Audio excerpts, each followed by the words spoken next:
Chapter 1 began with the main character reflecting on her desires and motive. If she were ever reborn, she wanted to become a villainess. The villainess in her favorite otome game was Alicia, a lady from the powerful Williams family. With pitch-black hair and golden eyes, Alicia was the most beautiful girl in the world. Although she bullied the heroine, the narrator admired her strong will and sympathized with her merciless tongue. No matter what, she simply could not bring herself to like the heroine. The heroine was a kind, well-behaved girl who always spoke politely. Despite being a commoner, she had entered the magic academy reserved only for aristocrats. With her pure, angelic smile, she captivated the prince's heart and became the girl all the narrator's friends wished to be. If the narrator were ever to die and be reborn, she would absolutely want to become a villainess. The story then shifted to Alicia lying in bed as she recalled everything she had been thinking about. She remembered that her name was Alicia and that she was 7 years old. Looking into the mirror, she saw pitch-black hair and golden eyes. She was the eldest daughter of the powerful Williams family. She realized without a doubt that she was in the world of that game, where the capture targets were the kind brothers. Until the previous day, she had never questioned it, but their names had matched the memories from her previous life. She leaped up in excitement as she realized she had been reincarnated as the villainess. Alicia walked through the mansion and greeted the maid with a good morning. The maid looked visibly surprised and even called after her. Alicia understood the reaction. Until the day before, she had never greeted anyone or woken up so early. She recalled that the original Alicia had been so arrogant that even her family had been shocked, and she had only ever opened her mouth to complain. She bid farewell to the person she had been until now. From that day onward, she resolved to work hard and become the world's #1 villainess, one whose name would go down in history. Having made that decision, she resolved to study, knowing there were many things she needed to do. Looking out the window, Alicia saw her 3 older brothers practicing swordsmanship. She concluded that becoming the greatest villainess also required physical strength, so she approached them. Albert, the 12-year-old eldest son of the Williams family, greeted her with a good morning and noted how unusual it was for her to be awake so early. Alicia asked him to teach her swordsmanship. Albert found the request sudden and wondered whether she had a fever. Alicia explained that she wanted to become strong. Alan, the second son, and Henry, the third son, both teased her and insisted she was lying. Henry dismissed it as nothing more than a passing whim, prompting Alicia to protest. Albert said he did not mind teaching her, but explained that it could not begin immediately. Before she could wield a sword, she first needed the strength to hold one. He instructed her to complete 100 sit-ups and 50 push-ups every day, adding that if she could continue doing so for 1 week, they would begin training, although he doubted she would last that long. Alicia understood that Albert believed she could not do it. Refusing to be underestimated, she declared that she looked forward to the following week. Later, in the Williams family library, Alicia understood that swordsmanship would only be taught after she had built up enough strength, so she decided to begin with magic instead. She recalled that magic existed in this world, and that only aristocrats could use it. There were 5 attributes: dark, light, water, wind, and fire. The Williams family excelled in dark magic, making them one of the 5 great families. Even with natural talent, however, mastering magic still required practice. Alicia believed that to become the world's #1 villainess, she needed to be perfect in magic. She decided that her first step would be learning how to use it through books. She searched the shelves but quickly grew frustrated when she could not find any books about magic. Wondering why none were there, she also realized the library was far too large to search easily. Deciding that she also needed an education beyond magic, she chose to spend the day reading a book about plants instead. She learned about a medicinal herb used to reduce fever, edible wild plants, a tree that flew through the sky, and a flower that glowed. Several hours passed, and by the time she looked up, it was already evening. Startled by how late it had become, Alicia realized she would be late for dinner. She reflected that there were so many things unique to this world that she had become completely absorbed in reading about them. As she gathered the books, she wondered whether being able to read so much in a single day meant that Alicia herself was exceptionally talented. The thought filled her with optimism for the future. Later, back in her room, Alicia attempted to do push-up. Struggling through the exercise, she thought about the 100 sit-ups and 50 push-ups she had to complete each day and found them incredibly difficult. She realized how weak she was and how little muscle she had, but she resolved to keep going. She would learn swordsmanship, go down in history, and become a villainess. The next morning, Alicia woke up and prepared for the day. She resolved to continue striving to become a villainess and believed there was only one path forward. She decided to begin with muscle training. Feeling her body, she noticed there was no muscle soreness and chose to use that opportunity to warm herself up. As she exercised, she found herself able to perform movements normally despite how difficult they had been the previous day. She found it mysterious and wondered whether it was because she was living in a game world. After breakfast, she planned to return to the library and hoped she would finally find some books about magic. Just like that, 7 days of continuous training passed. Alicia performed a backflip and noted how tremendously she had improved. She praised herself for her progress. By then, she had increased her routine to 500 sit-ups and 300 push-ups, and she could read 10 books in an hour. She thought the world of swords and magic was incredible. Even so, she wondered why Alicia in the game had accomplished so little despite being capable of growing so dramatically. 1 week later, her family had begun to think she had gone crazy and started worrying about her. During a meal, her father remarked that she had been waking up early every day, while her mother asked where she usually went in the afternoons. Alicia responded only with a smile, keeping it a secret. She found that behavior fitting for someone plotting something, just like a villainess. After eating, Alicia went outside. She declared to herself that, beginning that day, she could finally start swordsmanship training. Looking ahead, she noticed a group of people gathered together. She immediately recognized them as the capture targets from the game. The first was Eric of the Hudson family, a fiery redhead who was 10 years old and possessed the fire attribute. Next was Finn of the Smith family, also 10 years old, with shining golden hair and the light attribute. Then came the mysterious Gale of the Evans family, who was 12 years old, had ashen hair, and wielded the wind attribute. Beside him stood Curtis of the Kenwood family, also 12 years old, with dark green hair tied back and the green attribute. Alicia noted that the Kenwood family's green magic was not counted among the 5 great magics. Finally, she looked toward the last remaining person. It was Duke of the Seeker family, the Emperor's only son, who was 12 years old and possessed the water attribute. Alicia observed that his presence was clearly different from the others and recalled that the heroine marrying him was the game's happy ending. Albert called out to Alicia, drawing the group's attention to her. They recognized her as Alan's younger sister and noted that she was only 7 years old, very small and cute. Alicia saw this as the perfect opportunity to leave them with the impression of a villainess while she still could. Although she thought their appearances were overwhelmingly impressive, she knew this was a crucial moment. Certain that the greatest villainess would never neglect proper manners, she stepped forward and introduced herself as Alicia. The others remarked that Alicia was quite different from what Alan and the others had described. One observed that although she was small, she seemed composed, while Alan had described her as selfish and prone to acting on a whim. He also mentioned that she had suddenly declared the other day that she wanted to learn proper speech. Alicia confirmed it and reminded Albert that he had promised to teach her swordsmanship that day. Albert reminded her that he had only agreed to do so if she completed her daily sit-ups and push-up. Alicia affirmed that she had done them and questioned whether he doubted her. Albert called her name in surprise and asked why she had changed so suddenly. Alicia concentrated intensely, hoping her attempt would succeed. She swung the sword and cleanly sliced an apple in half. The onlookers stared in astonishment as the 2 halves fell separately to the ground. Alicia looked up and reminded them that she had already told them not to underestimate her. Duke remained silent as he watched her. Albert hesitantly asked whether she was truly serious about all of this, and Alicia firmly confirmed that she was. At last, Albert gave in. Alicia threw her arms around him in a tight embrace before hurrying off to change, intending to return as quickly as possible. Left staring at the neatly divided apple, Albert wondered what had happened to the sister who had once been selfish and spoiled, yet also innocent and adorable. A year passed, and there was not a single day that Alicia skipped her training. Duke quietly watched her practice in the yard. Albert arrived shortly afterward and apologized to Duke for making him wait. Duke offered no response and continued watching Alicia train before eventually turning his attention to the book Albert was carrying. Meanwhile, Alicia counted each swing as she practiced. Her brother had begun teaching her swordsmanship, though for now her training consisted of swinging the sword every day. She had been told that such practice was meaningless unless she could hold a sword for hours, and she knew that without her ambition of becoming the world's #1 villainess, she would have given up long ago. Now, however, she had a goal.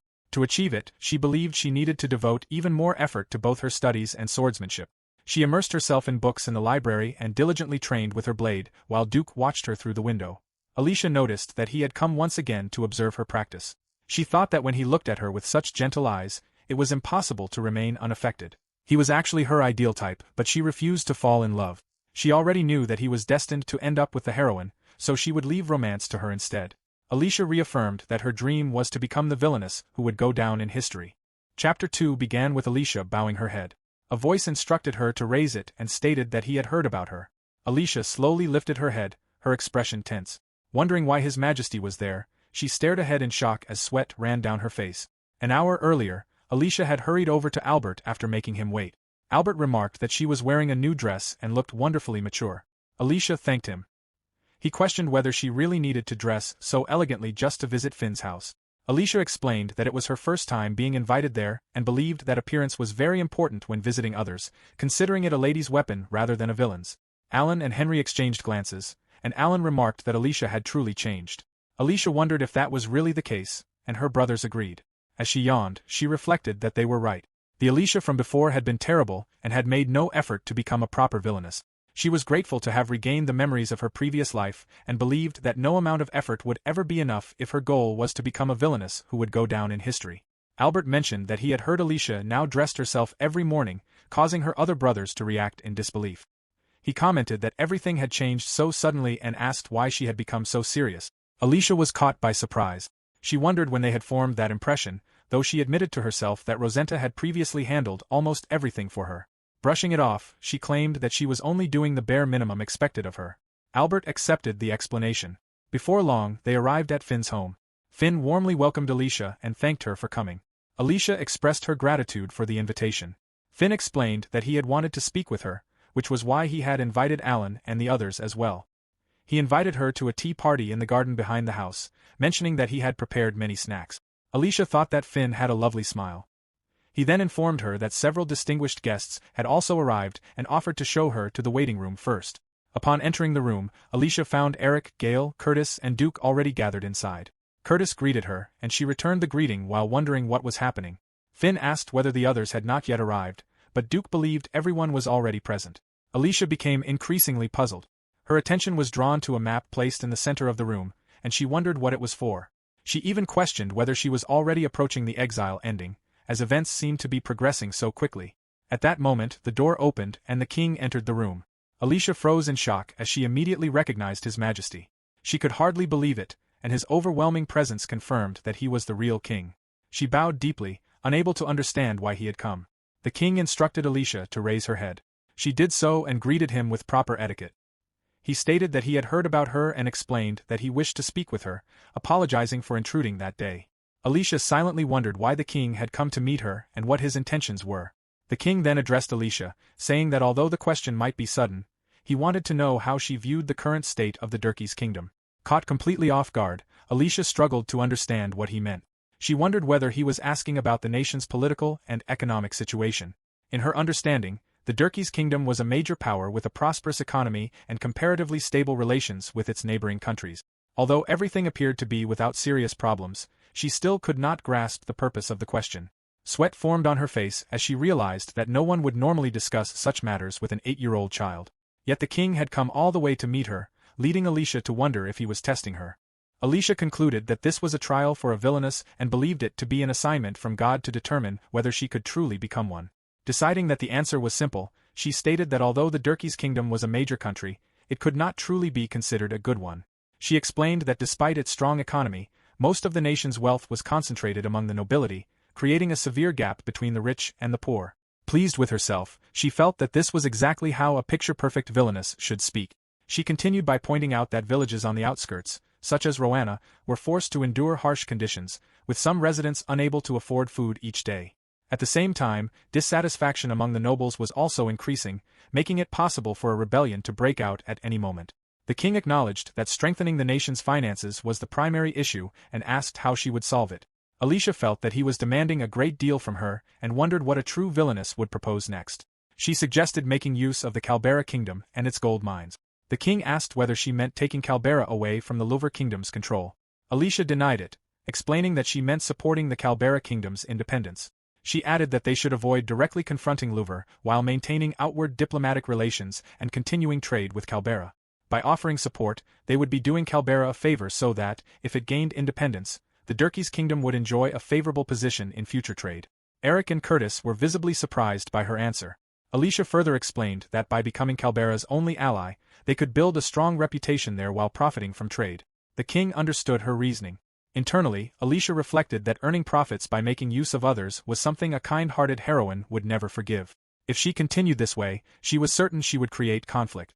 In her mind, she was steadily advancing toward becoming the greatest villainous daughter. An attendant informed the king that time was nearly up. The king smiled as he stood, remarking that he had enjoyed speaking with Alicia. Alicia bowed deeply and acknowledged that it had been an honor. After the king departed, she pressed a hand against her chest and let out a sigh of relief. Duke approached her and asked whether she had been nervous. Alicia awkwardly denied it. Looking at him, she noticed his clear eyes and the resemblance he bore to the king, finding it only natural for father and son. The next moment, Finn enthusiastically invited everyone to eat and asked whether Alicia was tired. The table was filled with cakes, donuts, cookies, and many other treats. Finn assured her that she could simply eat whatever she liked. Delighted, Alicia realized that every snack before her was one she enjoyed. Finn pointed out both the cakes and the cookies as options. Alicia selected some food, took her seat, expressed her gratitude, and happily began eating. Nearby, Duke quietly watched her over the rim of his cup as Alicia continued to enjoy her meal. Several hours later, it was time to return home. While waiting for their carriage, Duke called out to Alicia and asked whether he could have a moment of her time. Alicia acknowledged him.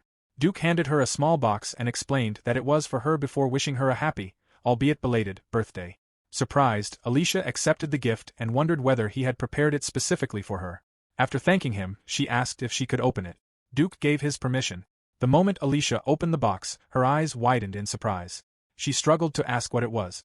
Duke explained that it was a necklace. Alicia clarified that she had not been asking about the necklace itself, but about the gemstone set within it. Duke simply answered that it was a diamond and wondered whether she disliked it.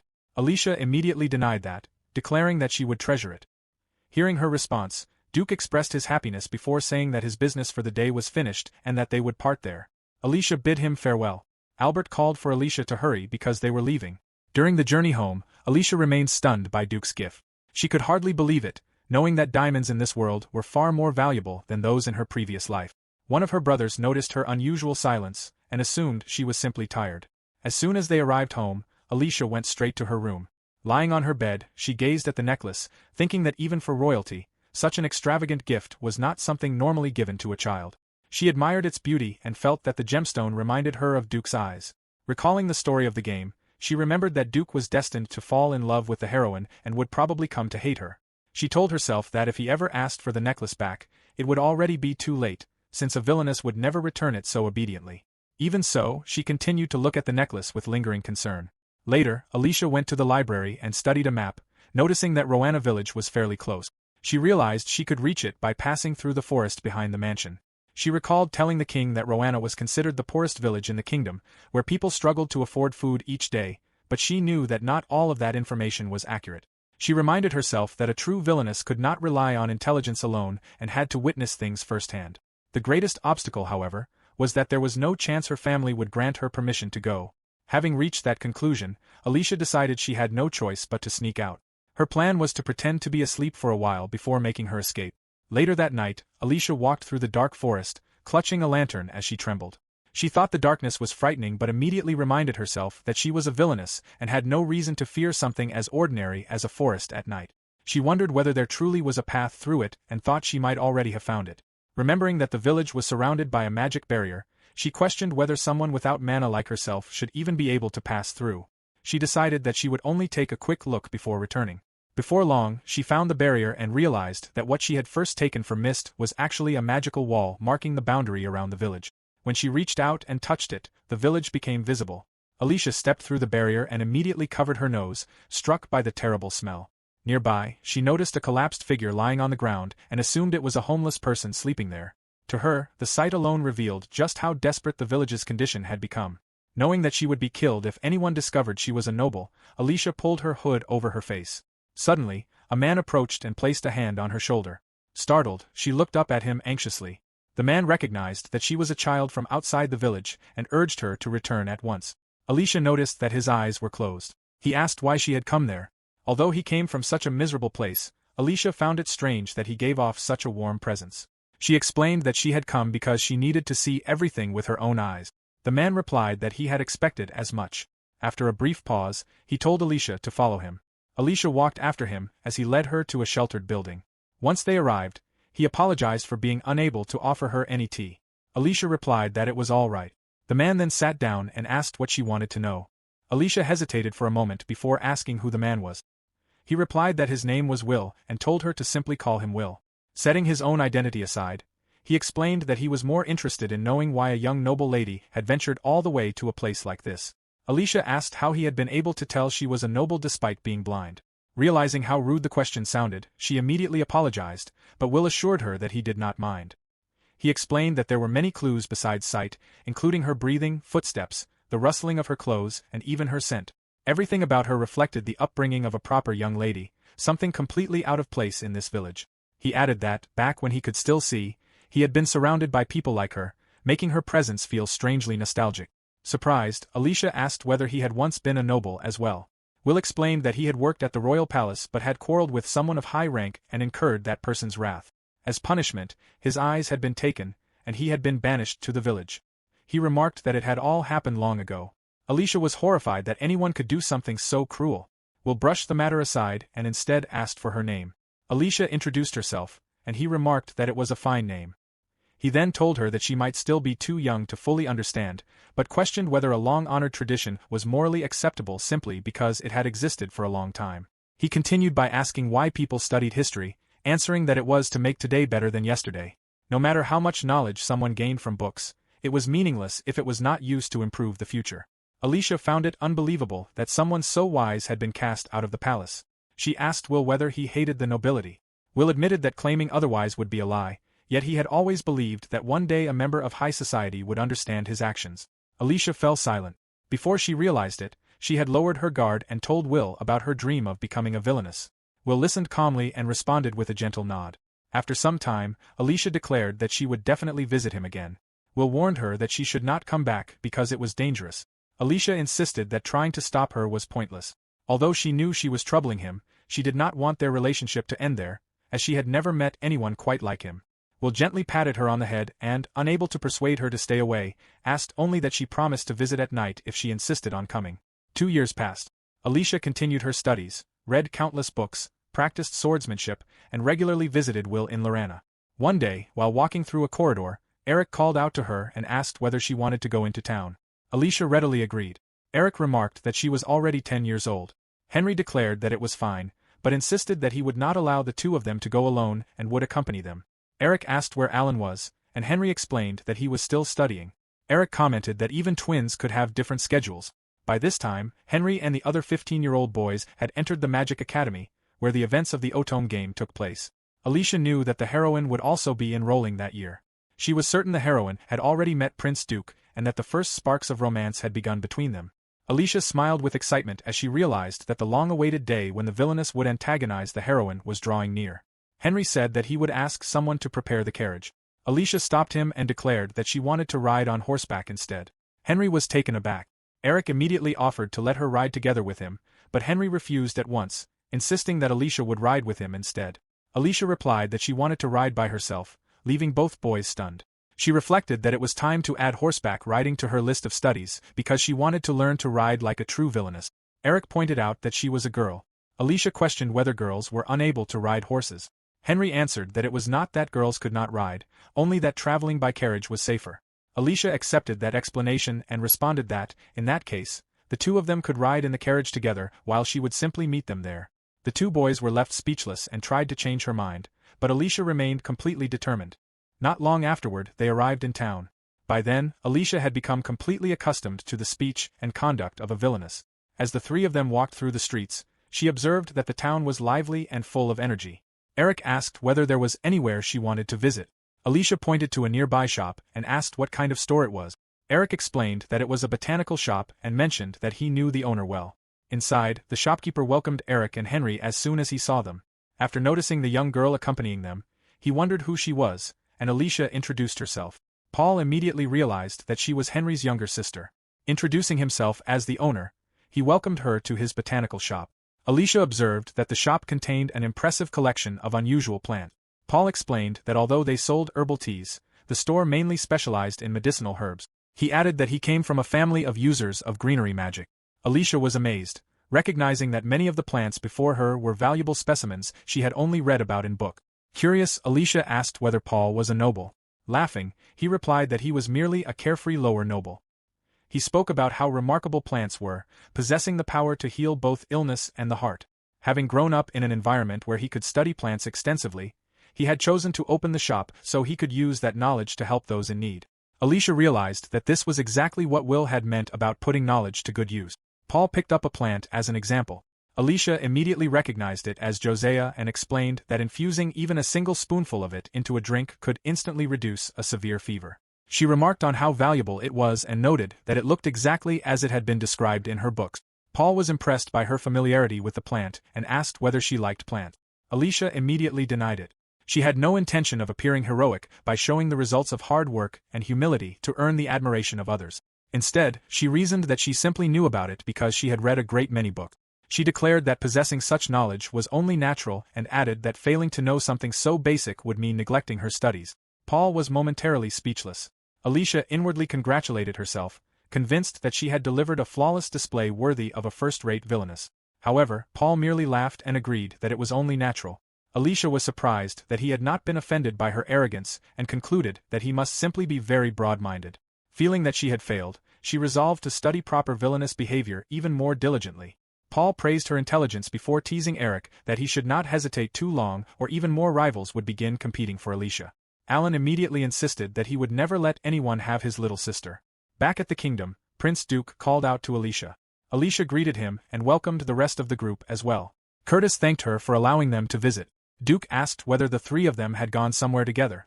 Alicia replied that they had taken a trip into town.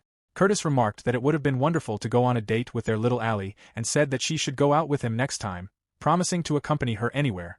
He asked whether there was anywhere she wanted to go or anything she wanted to do. Alicia paused to consider the question before declaring that she wanted to take the swordsmanship test. Henry reacted immediately. Surprised, Curtis questioned what had happened to their date. Alicia explained that she wanted to test the results of all her training. She also pointed out that both her father and brothers had persistently prevented her from taking the test and questioned whether they did not find that strange. Gale asked Henry whether Alicia could not at least be allowed to take the test once. Henry replied that Alicia was only 10 years old. Gale countered that not all of them had taken the test at her age. Alan added that Alicia was a girl, but Alicia pointed out that the rules contained no restriction based on gender. Henry firmly repeated that his answer was no. Alicia responded that if that was his decision, she wanted to hear a proper reason for it. Instead, Henry raised his voice and ordered her to give up. Silence followed. Henry apologized for shouting and reached out toward Alicia, but she slapped his hand away. Refusing to yield, she declared that she would not back down because he had given her no valid reason to do so. Alicia walked away, leaving Alan dejected. As she continued down the corridor, she reflected that her behavior had been quite fitting for a villainess. She also realized that she had suddenly started shouting. As she walked farther ahead, she noticed a room with voices coming from inside. One of them remarked that Alicia could be remarkably stubborn about certain things. Recognizing the voices of her father and Alan, Alicia wondered whether they were discussing her. Another voice observed that they could not keep refusing her forever because one day she might simply run off and do it herself. However, they insisted that they could not tell her the real reason. Hearing that, Alicia opened the door and asked them to tell her the truth. Her father and Alan stiffened when they realized she had overheard their conversation. Alicia pleaded with them not to treat her like a child because she wanted to know the truth. Her father reminded her that she was still a child and, as her father, asked her not to make him worry over his beloved daughter. Alicia tried to argue, but he instead asked her to promise him one thing. He requested that she wait until she turned 15, explaining that he would tell her everything after she entered the Magic Academy. He asked whether those terms were acceptable. Alicia remained silent for a while before agreeing to the condition and accepting it as a promise. She then excused herself and left the room. Her father and Alan remained seated after she departed. They knew that all they could do was buy more time. Even so, their concerns remained. Alicia's skill with the sword had already surpassed what any ordinary child should possess. If she took the official examination, she would inevitably attract widespread attention, whether for better or worse. Alan believed they would not be able to conceal her abilities much longer. Even so, his greatest wish was for Alicia to spend her youth living as an ordinary girl. Her father voiced his frustration, lamenting both the difficult situation and his equally difficult daughter. Meanwhile, Alicia lay down on a sofa and admitted that she understood. A 10-year-old was still a child. Even so, if she wanted to become the greatest villainess, she could not afford to waste any time. Frustrated, she realized that sulking would accomplish nothing. She decided to visit Old Man Will and tell him everything, hoping he could help her sort out her feelings. Alicia made her way through the forest, remarking that it was surprisingly dark despite the sparse trees. She realized it was her first time traveling to Lorama during the day and wondered whether Old Man Will was even home. As she continued walking, she suddenly came upon a fight ahead. She hurried past the area and quickly hid. Realizing she had arrived at the worst possible moment, Alicia reminded herself that she absolutely could not let anyone notice her. Looking around, she saw that there were many townspeople nearby, something she had never realized before because she had only ever visited at night. Voices shouted that someone had gone that way, followed by the sounds of pounding footsteps and heavy blows. Alicia was horrified when she realized that the one being chased was a child. She watched as someone kicked the child, and she was convinced the child would die. One of the men ordered the child to stop moving and warned him not to die yet. At that moment, someone suddenly grabbed Alicia. A familiar voice called her name in surprise. Turning around, she saw that it was Will and stammered in shock. Will reminded her that he had warned her never to come during the day and ordered her to return home immediately. Alicia begged him to wait, explaining that a small child nearby needed help. Will asked what she thought she could possibly accomplish by getting involved and told her to worry about herself first. He firmly repeated that she must never come to the village during the daytime before pushing her away. Later, Rosetta found Alicia and immediately reacted in surprise. She noticed that Alicia looked terrible and that her clothes were covered in dirt. Alicia insisted that she was fine and that nothing had happened. Rosetta asked whether she had been hurt and offered to prepare a change of clothes along with some hot milk. Alicia thanked her for the concern but declined the offer, explaining that she simply wanted to be alone for a while. Some time later, Alicia stood by the window, lost in thought. As evening fell, she made her way through the dark forest once more. Reaching a small house, she knocked on the door and offered a quiet evening greeting. Will recognized her voice and invited her inside. After entering, Alicia noticed the child lying inside and realized that he was the same boy from earlier. She understood that Will had rescued him. Will explained that he had done everything he could to treat the child's injuries, but admitted that it was not enough. The wounds had caused a severe fever, and the boy was already extremely weak. Will believed the child's body would not endure much longer, explaining that this illness was common in Lorana village and that there had never been any medicine available there. Alicia could hardly believe it. Will explained that he served as a teacher of sorts, gathering the village's children together to tell them stories. He introduced the boy as Ĝille, an orphan whose parents had been killed. Although Ĝille was only 6 years old, he was wiser than most children and possessed intelligence that surpassed many adults. Will believed that, given a proper education, Ĝille would undoubtedly grow into an outstanding young man. However, that future would never come to pass. In a village populated by exiled criminals, even children were regarded as criminals from the moment they were born. Will gently told Alicia that, difficult as it was to accept, there was nothing either of them could do, and that she should not blame herself. Later, Alicia lay awake in bed, deep in thought. She wondered why she had been born into a comfortable life, blessed with a supportive environment for learning and loving parents. She reflected on how dramatically a person's life could differ simply because of where they were born. She questioned whether there was truly nothing she could do, even with all the privileges she possessed. Alicia reminded herself that she did not want to save people out of kindness, because that was not what a villainess would do. She believed that the heroine would have been able to save Ĝille. Looking back on her own actions, she questioned what she had actually accomplished. She remembered being frightened, barely able to move, and ultimately needing someone else to rescue her like any ordinary girl. She condemned herself as cowardly. Alicia reflected that the strongest person in the world was still the heroine, while she herself was destined to stand as the heroine's rival, the Villainess. She resolved that if the heroine was capable of accomplishing something, then she had to become strong enough to accomplish it as well. She would not allow anyone to dismiss her as too young or too powerless. She would not become just another ordinary villainess, but one whose name would go down in history. Chapter 4 began at the botanical shop. Alicia greeted Mr. Paul and asked whether she could purchase some Josiah. Paul welcomed her and remarked that she seemed to be in quite a hurry that morning. Confirming that she was asking for Josiah, he wondered whether someone was sick or injured enough to require an antipyretic. Alicia hesitated. She knew Paul would ask what it was for, and she was unsure how to answer if Lorana village came up. Before she could respond, Paul simply handed her the medicine, leaving her surprised. He reminded her to dissolve it in water before using it. Alicia thanked him and began asking about the price, but Paul stopped her, insisting that this one was free of charge. He explained that he could tell just by looking at her that someone desperately needed it. His kindness caught Alicia completely off guard. Paul asked only that she become a regular customer in return. He then urged her to hurry and take the medicine where it was needed. Delighted, Alicia readily agreed. After thanking him once more, she left the shop. As she walked away, she reflected that Paul was an exceptionally kind man. If she were not striving to become a villainess, she thought she might have enjoyed becoming the owner of a botanical shop herself. Not long afterward, Alicia arrived at Lorana village with the medicine. Will informed her that Ĝille's fever had broken. Although the boy's wounds had not yet healed, he was no longer on the brink of death. Will thanked Alicia. Alicia replied that she was still far too weak. Confused, Will reminded her that she had just saved Ĝille. Alicia explained that it had only been possible because she had been born a noble.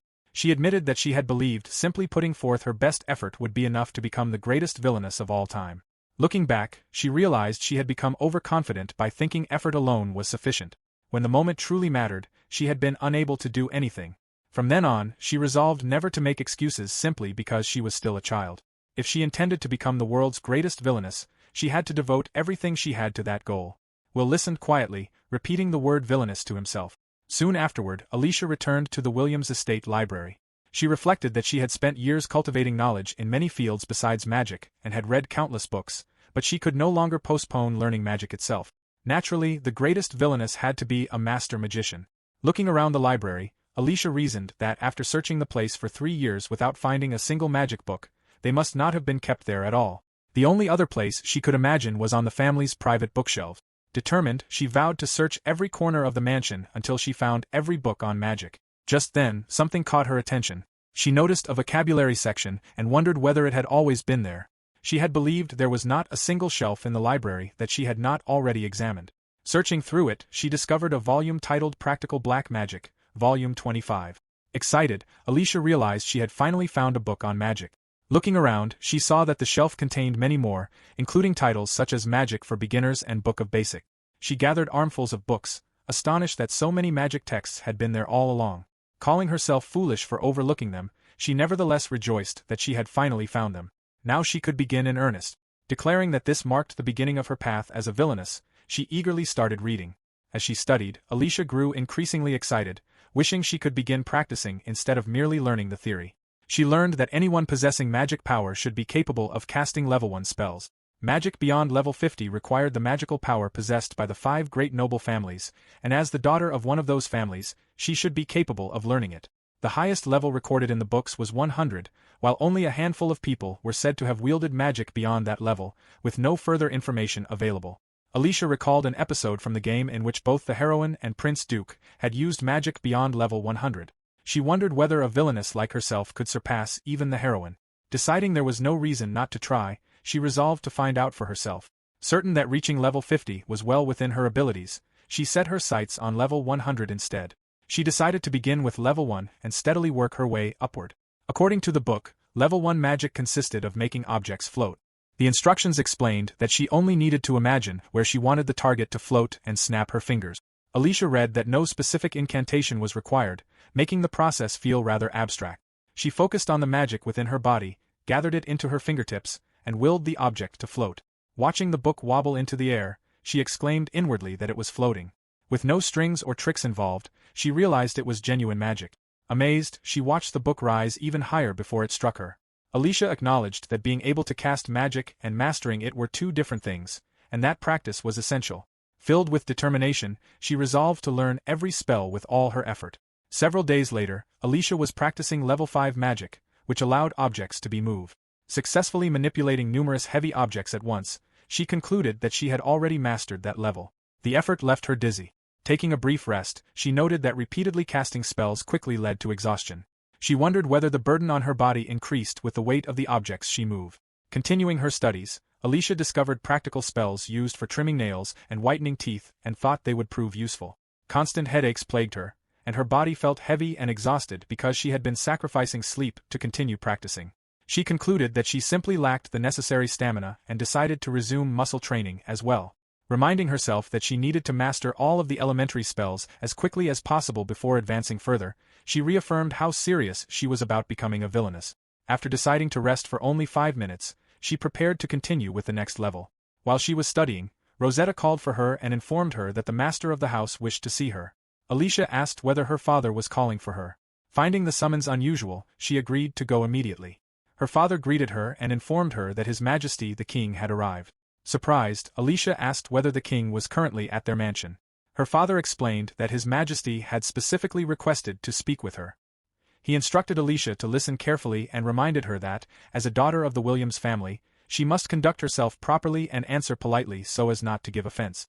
He added that although she was still only a young girl, the king was a very understanding man, so there was no reason to be nervous. Alicia silently concluded that her father appeared to be the one who was truly nervous. She assured him that there was no need to worry. Inwardly, she apologized, knowing that she was not an ordinary little girl. Before entering the room, Alicia reminded herself that she was a villainess. Smiling to herself, she reflected that it had been 2 years since her previous villainous trial. She entered the room and respectfully expressed her honor at being granted another audience with the king. The king replied that he was equally pleased to see her again. Several other guests were present as well. John, head of the Evans family, Neville, head of the Smith family, and Derek, head of the Hartson family. The king remarked that this was their second meeting and mentioned that he had heard a great deal about her from the prince. He apologized for summoning her on such short notice but explained that he wished to ask her something and that it would not take much of her time. Alicia wondered what he intended to discuss. Perhaps, she thought, she had already gained a reputation as a villainess. Then the king asked whether she loved her country. Alicia was left speechless. She struggled to understand what he meant, wondering whether something had happened or whether he was testing the depth of her patriotism. Once again, she found it difficult to discern the purpose behind his question. The king rephrased his question, asking instead how Alicia felt about the way the country was being governed. Alicia considered how a true villainess would respond. Remembering Ghigh, she declared that she hated the preferential treatment given to the nobility. Her father was visibly taken aback by the answer. The king, however, maintained his smile and asked whether she truly hated it. Alicia affirmed that she did. She despised it and found it utterly absurd. She explained that people could stand at the top solely because they had been born into the nobility, even if they lacked ability. Her father was even more stunned. John reacted in disbelief and questioned whether she was mocking them. The king told everyone to let her continue. Alicia quickly apologized, explaining that she had not meant to suggest that all nobles were like that. She pointed out that the only requirement for becoming a noble was possessing magic power. The ability to skillfully wield magic, she argued, had no direct connection to being an effective politician, just as political talent did not depend on magical ability. No matter how exceptional a person might be, without magic they could never become anything more than a commoner. Alicia continued by saying that relying solely on magic upheld an irrational class system, and thinking about the countless talented individuals whose abilities were wasted because of it was enough to make her head ache. One of the men warned her that she would do well to hold her tongue. Another remarked that she was only a little girl, though it was rare to see someone her age possess such unwavering boldness. A third commented that Alicia was certainly courageous before asking Arnold whether he had failed to teach his daughter to speak more cautiously. Arnold tried to respond but could only stammer. Meanwhile, Alicia wished they would stop raising their voices. She admitted to herself that she had not been exaggerating when she said her head hurt and hoped she could remain standing. At that moment, Duke turned to the king and remarked that it was about time. The king acknowledged him and announced that he had one final question for Alicia. He asked whether she understood that the nobility she criticized included herself and whether she would truly not mind losing her family name along with all the privileges that came with it. Alicia answered without hesitation that she would not mind, believing the answer to be obvious. She acknowledged how fortunate she had been to be born into the Williams family, but if she proved incompetent while remaining in her privileged position as countless gifted and talented people were trampled beneath her, she would find it utterly repulsive. The king remarked that Alicia was truly a strange child before dismissing her and expressing that they would meet again. Alicia respectfully took her leave. Stepping out of the room, Alicia steadied herself against the wall. She thought with relief that it was finally over, though she was unsure whether she had answered like a proper villainess.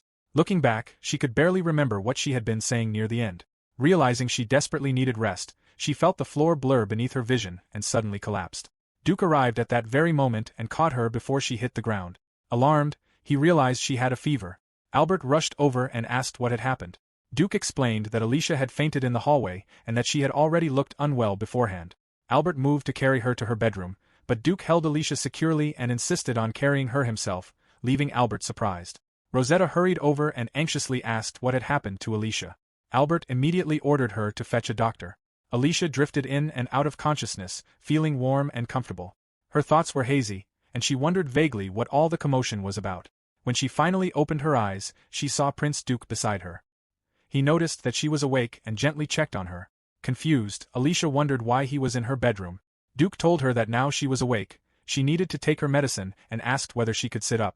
Alicia found herself unable to move a single muscle and could hardly believe what was happening. Duke gently urged her to take the medicine, supporting her closely as unmistakable concern showed in his eyes. Chapter 5 opened with Duke helping Alicia take her medicine. He gently brought the medicine to her lips and she swallowed it. As her consciousness continued to fade, Alicia told herself that this was no good and that there was no way this could be happening now. Duke carefully tucked the blanket around her before brushing the hair away from her forehead. As she drifted back to sleep, he quietly let out a sigh. The following day, Alicia had fully recovered. Thanks to the medicine, her fever had completely disappeared. Remembering how Duke had helped her take it, she blushed, thinking of it as a life-saving act. By the time she awoke, however, Duke was no longer at her bedside. She reminded herself that, from Prince Duke's perspective, she was no more than a younger sister. Embarrassed by how self-conscious she had been, she resolved to forget the incident as quickly as possible. Alicia reflected that she had overexerted herself by pushing on until she collapsed. She apologized to her family for causing them to worry and reminded herself that she could only become a true villainess if she was capable of taking care of herself. From then on, she resolved never to act recklessly again and to continue pursuing the path of a villainess. With that determination, Alicia set out to infiltrate the Academy of Magic. Upon arriving, she assumed that the largest building on the grounds must be the school itself. She had come for the heroine. Since it was not yet time for them to meet according to the game's story, she intended to gather information beforehand. She soon realized that she had no idea what the heroine actually looked like. Because the game had never given the heroine a visual appearance, she might fail to recognize her even if they crossed paths. Deciding there was no point dwelling on it, Alicia pressed on, only to discover that she could not even reach the school building. Instead, she found herself wandering through a garden laid out like a maze. Concluding that the academy grounds were far too large, she briefly considered asking someone for directions before deciding against it, fearing that, as an outsider, she might be reported. Just then, someone called out to her. Alicia turned and saw a girl approaching. The girl asked whether she was all right before wondering if she was lost. Alicia immediately thought she was in trouble. The girl introduced herself as Liz Cather, a first-year student at the academy. Alicia did not recognize the surname Cather. Liz explained that she was a commoner whose family owned a bakery in the city. Alicia wondered if this girl was the heroine. Believing she had already achieved her goal, she observed that Liz's dark hair was the same color as the villainess's. Alicia introduced herself. At that moment, she decided that this girl was the heroine and regarded Liz as her destined rival. Liz took Alicia's hand and led her onward.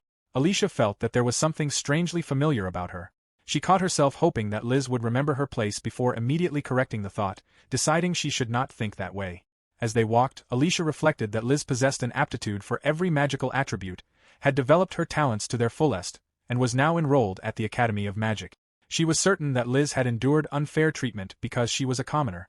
Even so, Alicia felt that Liz was still beyond her reach. She assured herself that it would not be long before they stood side by side. Liz smiled and asked where Alicia wanted to go. Alicia replied that she was heading to the school building. Watching her smile, Alicia thought it truly was the smile of an angel and understood why everyone adored her. Even so, Alicia admitted to herself that she was not good at dealing with someone so innocent and felt uncomfortable in her presence. Liz invited Alicia to follow her and offered to show her to the classroom. Pointing toward the school building, she asked who Alicia had come to see. By the time she looked back, however, Alicia had already disappeared, leaving Liz confused. Hidden nearby, Alicia reflected that it had been a close call. She reminded herself that she was trespassing. If Albert discovered her, he would undoubtedly be furious. Even so, having come all this way and already accomplished her main objective, she decided to explore a little before leaving. The Academy possessed an excellent collection of books on dark magic, along with the country's finest research facilities for every magical attribute. Alicia could hardly wait until she was old enough to enroll there. Carefully making her way forward while staying out of sight, Alicia noted that there were far more students than she had expected, preventing her from moving too quickly.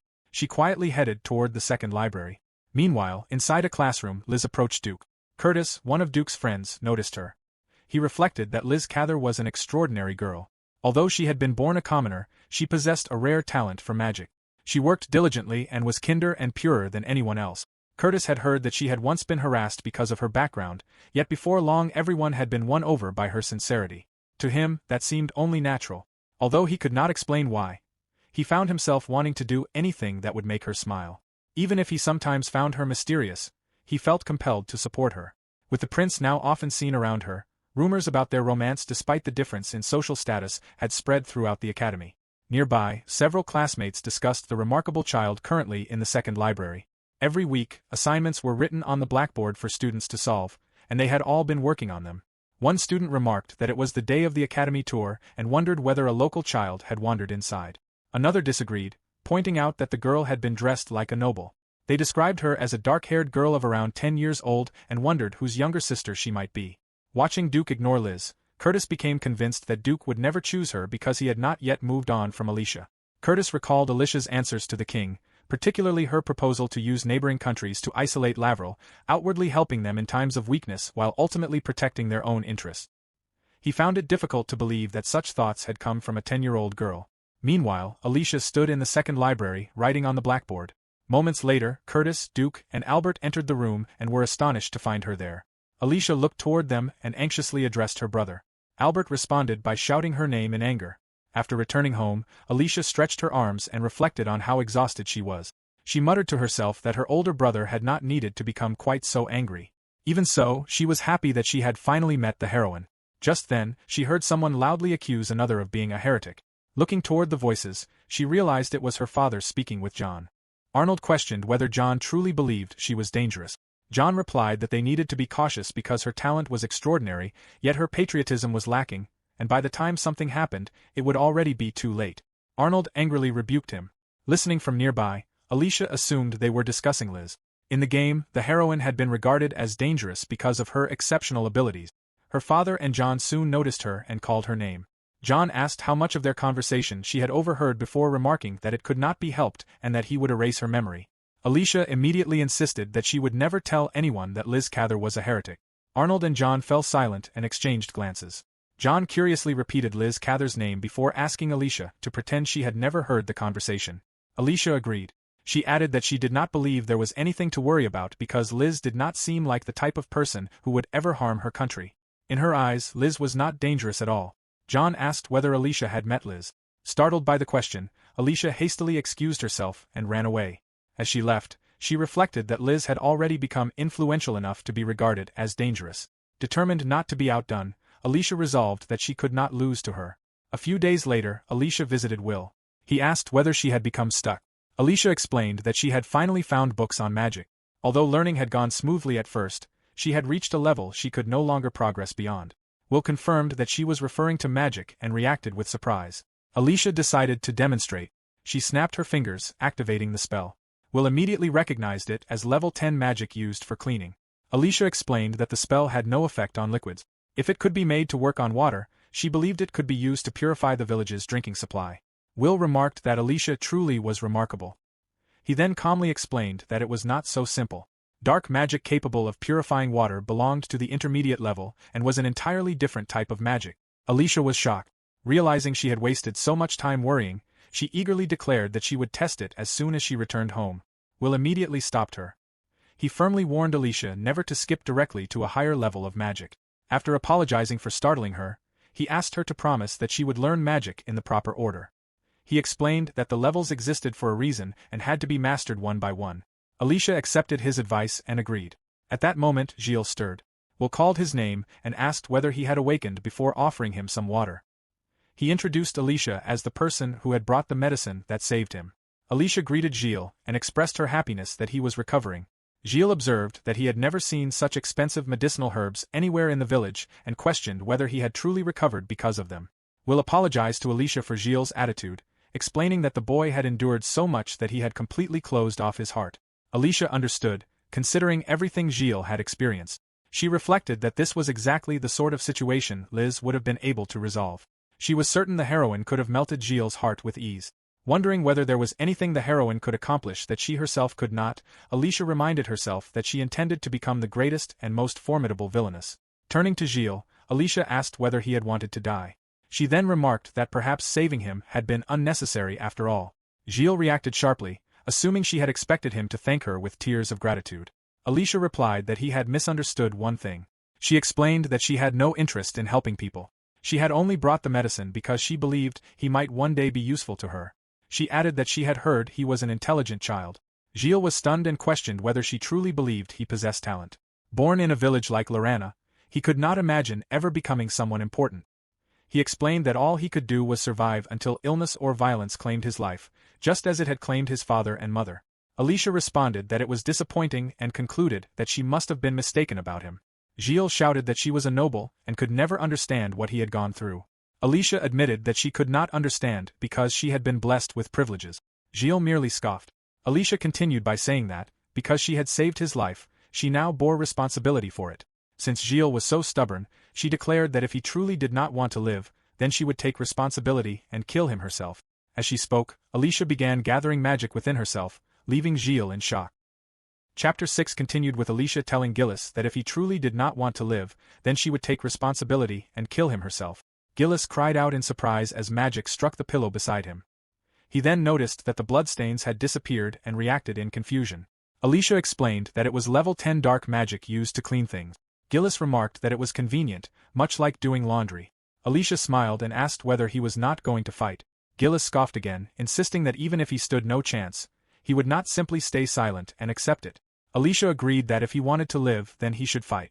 She then told him that if he was willing to do so, she would do everything she could to support him. Ğelis was confused. Alicia reminded him that she had saved him so he could become someone useful to her. She added that if he wanted to live and aim even higher, his future would be filled with hardship. However, as long as he had the will to keep looking forward, she would come running to wherever he was. Smiling, she stated that she did not possess the magnanimity of a saint. She declared that she was only taking responsibility for keeping him alive for her own sake and proudly proclaimed herself a villainess. Ğelis wondered what Alicia was talking about. Will quietly told him that Alicia was a little eccentric but was a good person at heart. Alicia immediately insisted that she was not a good person but a villainess. She questioned whether he had misunderstood her and vowed to become a villainess who would go down in history, declaring that she would show him her villainy right then. Ğelis ignored all of that and remarked that she was completely different from what he imagined when he heard the word noble. He said she was hopeless yet still chose to take responsibility for her own sake. Ğelis then offered his hand to Alicia. He admitted that he was still just a child but believed he could be useful somehow. He added that being an orphan from Lorana village did not mean he could not show his gratitude. He thanked Alicia for the medicine. Alicia thought that he had a pretty cute smile. As Alicia left, Will thanked her as well. He said it had been a long time since he had heard Ğelis's cheerful voice. Alicia replied that she had only said terrible things and that, if she had been a kind person like a saint, she would never have spoken that way. Will countered that if those words had come from a saint, they would never have reached Ğelis in the same way. He explained that Ğelis was a proud boy and that saving him out of pity would only have made him close himself off even further. Because the words had come from Alicia, they had reached him. Alicia wondered whether she could beat Liz. She reminded herself that it was too early to speak of winning or losing because they had not even begun yet. As a villainess, she resolved that one day she would defeat Liz head-on. When Alicia returned home, Albert noticed her and remarked that her timing was good. He told her that everyone was already there and invited her to join them for tea. Alicia happily accepted. After entering the room, Liz reacted in surprise upon seeing Alicia. Albert asked whether Liz already knew his sister. Liz confirmed that she had given Alicia directions at the academy the other day before realizing that Alicia was Albert's sister. She recalled that Albert had helped her during the school entrance ceremony, and now she had helped Albert's sister, wondering if it might be fate. Albert blushed at the thought.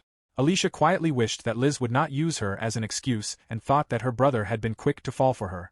Duke, who was seated on the sofa, called Alicia over and told her to take a seat as well. Alicia accepted and excused herself before sitting down. Curtis explained that they had gathered for a student council meeting and were discussing plans for the school festival. Alicia remarked that she was afraid she would only get in their way. Curtis said that he wanted to hear Alicia's opinion. Gale added that outside visitors would be attending, so he wanted to hear the perspective of someone other than a student. Alicia recalled that the school festival was also an event in the game. It was an important event that deepened the bond between Prince Duke and the heroine. It had to succeed so that, just as the two of them were falling in love, the villainess could stand in their way and harshly criticize them. Alicia, however, thought that such an approach was no good because it was too cowardly. Instead, as a rival in love, the villainess should boldly declare that she alone was worthy of Prince Duke. The thought made Alicia blush because it sounded like a confession. Meanwhile, Duke watched her, finding it interesting how her expressions changed from moment to moment. Gale remarked that Alicia was taking the discussion very seriously. Albert guessed that they could not hear her thoughts. Alicia reminded herself that this was no good and that the school festival came first. If she was not even recognized as a rival, she could not bring herself to speak of such things. Liz remarked that Alicia was thinking so hard about the event for their sake. She said she was happy about it and thought Alicia was very sweet. Gale and Albert looked relaxed at those words while Alicia watched them in confusion. Alicia realized that Liz had taken away a good impression of her, but since Liz was her rival, she felt she had to do something. Alicia mentioned that she had heard Liz could use all magical attribute. Liz confirmed that it was true. Alicia then asked why Liz did not make the most of that gift. She explained that she had seen performances where magic was used one spell after another on a dark stage and thought everyone would be amazed. Alicia assumed that, as a humble heroine, Liz disliked showing off her own power. However, Liz thought the idea sounded wonderful, surprising Alicia. The others also agreed that it was an excellent suggestion. Alicia panicked, hoping they would not choose that plan, and wondered whether this counted as bullying even though she was supposed to be the villainess. Liz suggested that Alicia join her on stage and asked her to be her assistant.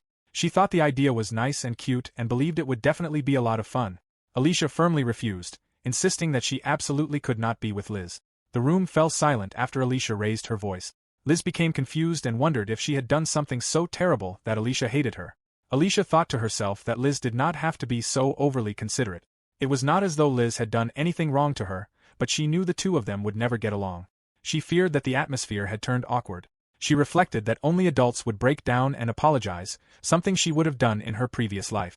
Alicia stated that everyone had people they simply did not get along with, and that there was no need to force themselves to become close. Liz brightened at those words and said she was relieved that Alicia was all right. She believed that if they talked often enough, they would surely become good friends. Alicia thought that things would definitely end up that way. Albert agreed and told Alicia that if she talked with Liz, they would become friends in no time. Liz suggested that the two of them go out into town together because it would be fun. Gale agreed, saying it was a good idea since Liz knew the town well. Alicia tried to refuse, but no one listened. At that moment, Duke spoke up and told Albert and Gale that they would not be going. He believed it was a matter between the two of them. Curtis agreed, saying that he did not want to force Alicia to do anything either. Duke then asked Alicia what she wanted to do. Alicia replied that she did not want to perform on stage or go out with Liz. She added that if it was only a chat over tea, she did not mind. Liz expressed her happiness and thanked Alicia. Liz asked Alicia about her favorite time of day and shared that she liked the morning. Alicia answered that she preferred the night. When the topic shifted to favorite numbers, Liz chose 7 while Alicia chose 1.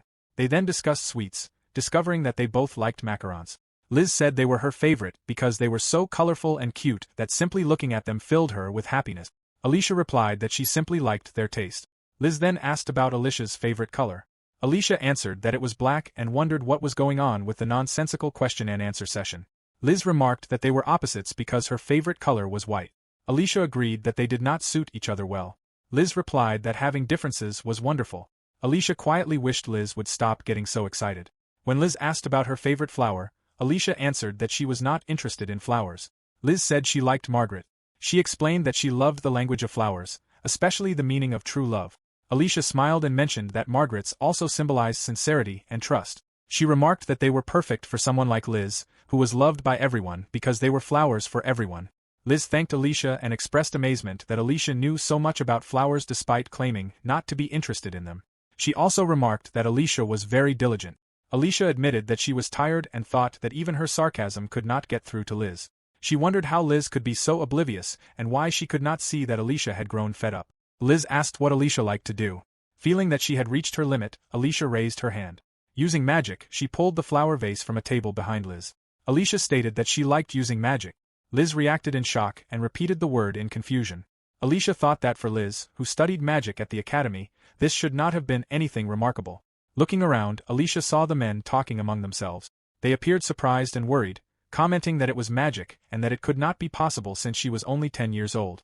Alicia wondered why the atmosphere had suddenly changed. One of them called her a heretic. Alicia was confused and wondered if they meant her. Liz panicked and insisted that she had known nothing about it. The others suggested that Liz return home for the day. Albert admitted that he had not known either and said he would report the matter to their father. Not wanting to make a major issue out of it, he asked everyone to keep it a secret for the time being. The others agreed to do so. Alicia silently repeated the word heresy in confusion. Albert then told Alicia to return to her room. As she left, Alicia thought that if Liz, a commoner, could use every magical attribute, then surely the daughter of the Williams family should naturally be able to use dark magic. She wondered what in the world was going on. Not long afterward, Alicia visited Will. She called out to him, and Will noticed that she looked pale before asking what was wrong. Alicia asked what it meant to be a heretic. Will pointed out that she had used magic in public. Alicia confirmed that she had, adding that it had only been beginner-level dark magic. Will explained that a person had to be at least 13 years old to use magic. Alicia reacted in surprise, saying that the book stated anyone with magical power could use level 1 magic. Will clarified that it referred to anyone over the age of 13. He explained that it was considered so obvious that it had never been written down. He admitted that the matter had already become a problem and that he should have told her beforehand.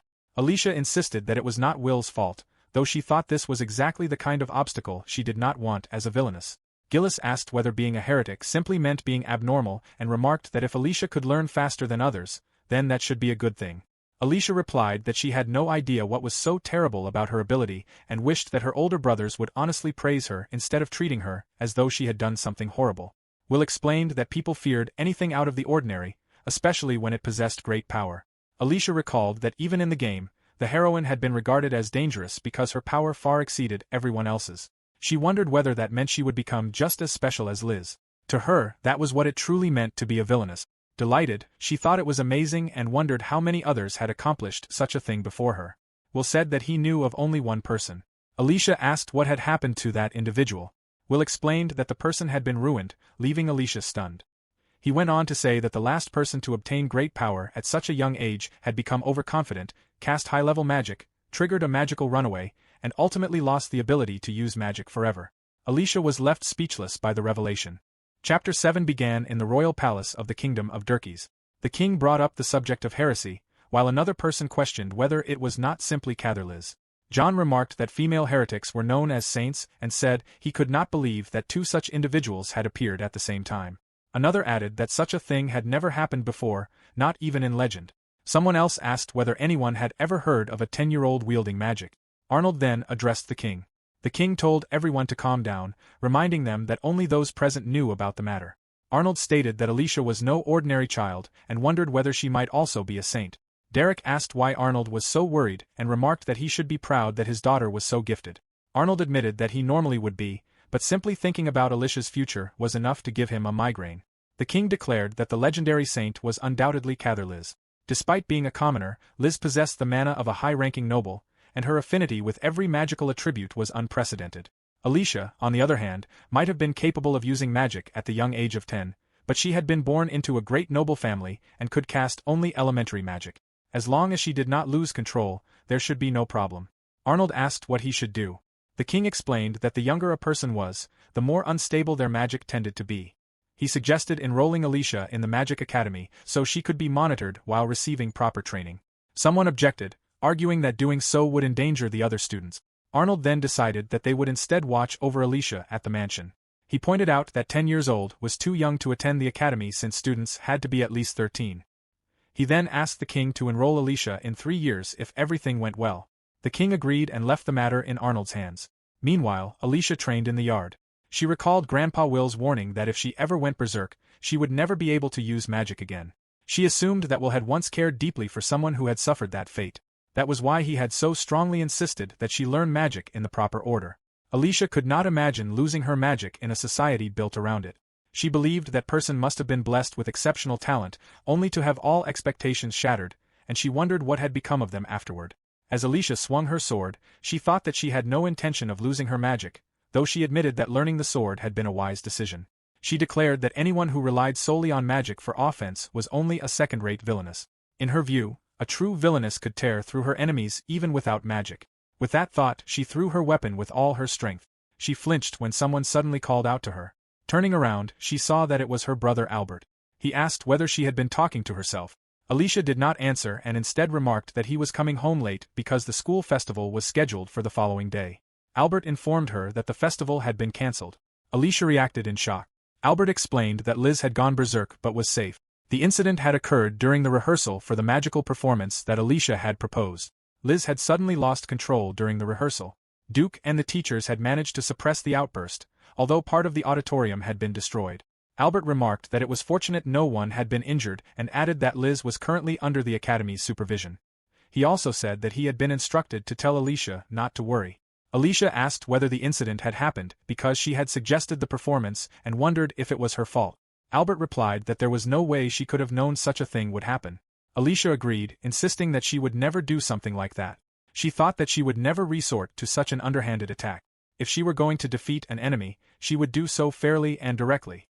Albert asked whether she really needed to knock other people down. Alicia answered that she did. Albert let out a sigh of relief, remarking that both Liz and Alicia were good children. Some time later, Alicia demonstrated magic before the heads of the great noble families. She used magic to move several books, astonishing those present. The men observed that what Alicia had displayed was unquestionably dark magic, and praised her remarkable control. One of them admitted that he had been genuinely surprised by her performance. His Majesty the King also praised Alicia, calling it impressive, and Alicia thanked him. The king told her to take care of herself but warned her not to overexert herself. He then mentioned that there had been discussions about allowing her to attend the academy before she reached the age of 15. Alicia reacted in surprise before thinking to herself that she wanted to go to the academy immediately. The king explained that he was still concerned. He said that young people with great magical power were more likely to go berserk, so she needed to continue stabilizing her magic and prove that she could control it. Alicia firmly accepted his condition and resolved to devote time every day to practicing magic. In reality, very little changed in Alicia's daily life, so she quickly adapted. She continued her studies, swordsmanship, and magical training, reminding herself that she could not afford to become complacent if she wished to become the ultimate villainess. The only real difference was that her father now watched over her whenever she practiced magic. Alicia also noted that her visits to Roanna village remained a secret, although she wished she could tell everyone about Gillis's outstanding progress. 3 years passed, and Alicia turned 13 years old. The king greeted her, remarking that it had been a long time. Alicia replied that 3 years had passed since they had last met. The king observed that she had grown considerably. Believing that Alicia's magic had remained stable, he asked how far she had progressed. Alicia answered that she had reached level 80, leaving everyone present stunned. The king remarked that she had exceeded his expectations and stated that he had known she was the right person for the task. Alicia asked what task he meant. The king asked what she thought about attending the academy. He then instructed her to enroll there and monitor Liz. Alicia wondered why Liz needed to be monitored. The king mentioned that he had heard Alicia was acquainted with Liz. Alicia confirmed that Liz was a friend of her brother. The king explained that Liz was a special girl and predicted that she would one day become a saint. He then asked Alicia whether she knew the legend of the saint. Alicia answered that she did, recalling the legend of the Saint of Salvation passed down in the kingdom of Ďurkys. According to the story, a special girl loved by the gods would one day appear. She would lead the people, save the world, join hands with the royal family, and bring honor to the people of Ďurkys. The king remarked that Alicia's explanation was remarkably detailed, especially since it was not a widely known legend. Alicia quietly thought to herself that she had learned it from the game, where it had appeared in Duke's route as the scenario for the true ending. The king declared that Liz was the legendary saint. He then asked Alicia what the saint looked like through her eyes. Without hesitation, Alicia replied that Liz was like a very nice flower garden. The king agreed, saying that Liz must be purer, kinder, and more innocent than anyone else, living in a sublimely ideal world. However, he pointed out that people could not survive in a land where only flowers bloomed. A leader also needed the ability to make realistic judgments. The king told Alicia that, because of her abilities, he wanted her to help Liz become a fully fledged saint. Alicia was surprised and thought to herself that accepting such a role would make her a genuinely good person, which was the opposite of what she was striving to become. She immediately resolved that she had to refuse no matter what. Alicia asked what any of this had to do with attending the Magic Academy. The king explained that if she accepted this important responsibility, he would arrange for her to enter the Magic Academy immediately. He added that he would not force her to accept and that she could instead choose to remain quietly at home until she turned 15. Alicia flinched as she realized that this was the condition for receiving special admission. She reminded herself that she could not accept such a role as a villainess and noted that she still had 2 more years before she would normally be eligible. Arnold stepped forward and asked the king not to place Alicia in such a difficult position. He pointed out that accepting the offer would make Alicia the villain. The king admitted that his explanation had been somewhat misleading. He then explained that Liz was an extremely popular person. Alicia asked what he meant by that, adding that she did not believe she was suited for such a role. The king clarified that Liz's popularity had gone far beyond simple admiration and had reached the level of worship. From everything he had learned, there was currently no one at the academy who would disagree with Liz. He suggested that this, too, might be another characteristic of a saint. Alicia understood what he meant and admitted that Liz truly was remarkable. The king continued by explaining that someone had to view Liz rationally and that, at times, even brutality was necessary. Since the academy was filled with Liz's most devoted supporters, he wanted the matter to remain confidential. Arnold turned to Alicia and told her that she could refuse because, as her father, he was worried about her. The king acknowledged that, but remarked that Alicia possessed an exceptional ability to see the true nature of things and believed there was no one more qualified for the role. Alicia thought to herself that the task sounded exactly like something a villainess would do. She realized that she would become the villain. Her father warned her that, realistically, that was exactly what would happen. Even so, Alicia declared that she would accept the role, astonishing Arnold. She asked whether they wanted her to become the worst villain in the world. The king replied that he did not mean to that extent. Arnold called out to Alicia once more, asking whether she truly understood that the role required deception. He warned her that people would come to despise her. Alicia answered that being hated was exactly what she wanted, leaving her father even more shocked.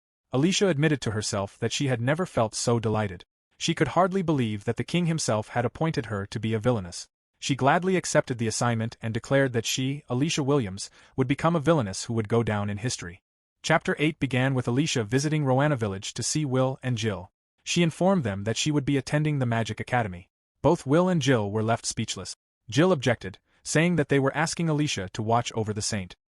He thought it was unreasonable to force such a role onto a child and wondered what the adults at the royal palace were thinking. Will asked what Alicia stood to gain from accepting such a task and urged her to think carefully.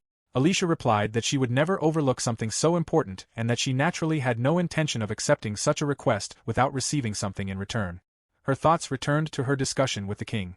After asking her to repeat herself, the king listened as Alicia requested permission to bring Jill, a boy from Roanna village, to the academy as her servant. The king admitted that he had told her she could ask for anything, but he hesitated. Alicia asked whether her request was unreasonable. The king replied that it was not. Bringing a servant to the academy was not a significant issue, but the fact that the boy came from Roanna village gave him pause. Arnold asked Alicia whether she had ever visited the village herself. Alicia replied that she had been going there for years and reminded the king that she had spoken about Roanna village before. At first, everything she knew about the village had come only from books. Wanting to see the reality with her own eyes, she had decided to visit it herself. Arnold staggered, and Derek quickly supported him, telling him to pull himself together. Derek remarked that the situation was unbelievable and admitted that merely hearing the name Roanna village was enough to make him shudder. Alicia explained that there were people forced to live with such a bleak outlook. She shared that she had met Jill when he was only 6 years old. His parents had been killed, and he had nearly lost his life at the hands of thugs. She questioned whether Jill truly deserved such a fate simply because he was the child of criminals. Alicia described Jill as a very bright boy and believed that, with proper guidance, he would one day become someone capable of supporting the kingdom. Returning to the present, Jill reacted in surprise and asked whether he would really be leaving the village. Alicia confirmed that he would become her servant, study in a more advanced environment, and broaden his horizons. Jill hesitated, wondering whether becoming a noble's servant would prevent him from growing on his own. Alicia asked whether he did not want to go. Jill admitted that he did. Alicia reminded him that he had been chosen by a villainess, so he needed to be greedy enough to seize every opportunity. Jill then asked about Grandpa Will and wondered whether Will could come with them as well. Will replied that he was a sinner, unlike Jill, who had merely been born in the village. Alicia asked Will whether he wanted to return to the royal palace. Will repeated that he was a sinner. Alicia recalled that Will had been exiled because of the hostility of a certain noble. She also remembered him saying that his crime had been so grave that he had been stripped of his eyesight and would never be forgiven. Alicia told Will that she intended to speak directly with the king. She believed that if His Majesty learned the truth about Will's circumstances, he might reconsider the original sentence. Will admitted that when he had first arrived in Roanna village, he had accepted that he would never leave it again. Alicia urged him to think it over, observing that he seemed conflicted because she had brought up the idea so suddenly. She declared that she would not allow someone with Will's abilities to wither away in a place like that. As Alicia left, she considered Will's position and wondered whether she had troubled him or whether returning to the royal palace would only stir painful memories. A rustling sound came from nearby, and a staggering figure approached her. Letting her guard down for a brief moment, Alicia suddenly felt the person grab her leg. She reacted in shock, wondering whether it was a robber or a beggar. She then noticed the overwhelming stench clinging to the person, along with the unmistakable smell of blood. The wounded woman desperately begged to be saved, believing that if Alicia was there, then there was still hope. Alicia was stunned to see that the injuries were far worse than a simple wound, as the woman's entire body was covered in severe injuries. She assured the woman that she would help and decided to take her to the fountain in the village square. At the fountain, Alicia realized that she did not know how deep the wounds were, but she needed to wash away the mud first. She also recognized that the water itself was too unsanitary to use for treatment. Deciding there was no time to hesitate, even if it attracted attention, she cast purification magic. Light spread across the fountain as the spell took effect. Alicia told the woman that she was going to clean her wounds and urged her to endure the pain a little longer. The nearby villagers observed that Alicia was still very young. They also noticed her elegant clothing and wondered whether she had come from outside the village. Remembering the light that had enveloped the fountain moments earlier, they realized they had witnessed magic. Jill and Will soon arrived after hearing the commotion. Jill explained that they had come to see what all the noise was about before asking what Alicia was doing. Will asked what had happened to the injured woman. Alicia explained that the woman had asked her for help. She reminded herself that a strong villainess protected the weak. As more villagers gathered and whispered among themselves, some wondered which princess Alicia might be while others stared at her in astonishment. Alicia cast barrier magic to keep them at a distance, deciding that she had no time to deal with the growing crowd. Examining the woman's condition more closely, Alicia found burns covering her entire body, with some already forming chemical membranes. The woman's right leg below the knee had also begun to suffer from necrosis. Alicia was horrified that the injuries were so severe. Although she had studied many medical books, she had never gained practical experience. Unsure of what to do, she knew that the survival rate for burns of this magnitude was extremely low. Jill concluded that the woman could not be saved. He recalled that there had recently been an arson incident in which an entire house had burned down and believed the woman was likely one of the survivors. He explained that he did not know much about the world outside the village, but whenever someone suffered such severe injuries, they died. Everyone in Roanna village understood that fact, including the injured woman herself. Alicia reflected that this might be the world of a game, where everyone understood the rules. Even as the heroine's rival, however, she was by no means omnipotent. She realized that she had believed she understood everything and admitted to herself that she was afraid. Will let out a sigh and remarked that nothing could be done. Alicia called out to Grandpa Will.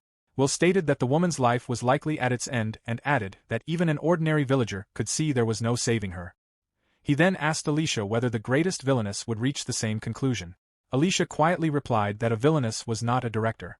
Will urged her to speak honestly and asked what her own goal truly was. He questioned what kind of life the villainess who would go down in history genuinely wished to live. Alicia answered that she wanted to become a villainess who was resolute, despised beautiful things, and always remained rational and thoughtful. She then declared that she wanted to become a villainess with true fortitude. Chapter 9 began with Jill preparing for his departure. Looking at his clothes, he found it hard to believe he was wearing such high-end garments and thought he was still in denial. Alicia greeted him that morning, reminding him that school began that day, and noted that he had managed to get himself ready without assistance. Jill confidently affirmed that he had, adding that he had even been taught how to speak properly. Alicia remarked that he had done well in such a short period of time. She then asked about the homework she had assigned him the previous day. Jill confirmed that he had not forgotten it and explained that the saint's thesis proposed tearing down the wall surrounding Roanna village. Alicia asked for his opinion. Jill replied that he did not think the author could become a politician, although she was undeniably gifted. Alicia shared that she had heard the teachers speak highly of the thesis and regarded its author as an exceptionally talented and noble woman. To her, however, it had read like a fairy tale, and while such a world would be wonderful, reality was not so simple. Jill agreed, believing it to be nothing more than a beautiful fantasy that solved nothing. Alicia agreed as well but noted that no one around Liz seemed willing to point that out. Remembering the king's words about it being a characteristic of a saint, she wondered whether this was the heroine's correction at work. Alicia resolved that this was where she would step in, marking the beginning of the battle between the saint and the villainess. The scene then shifted to the Magic Academy. The students quickly noticed Alicia and recognized her as a member of the Williams family, remarking on her special admission.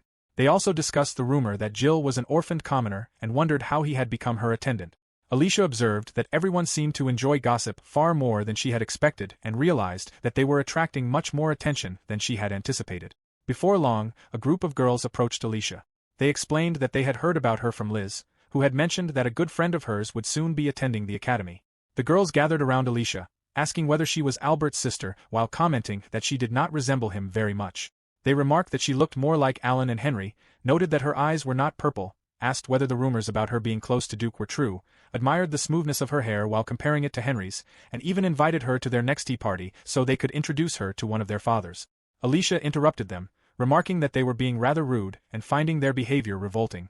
The girls were taken aback, insisting that they had only been trying to be friendly.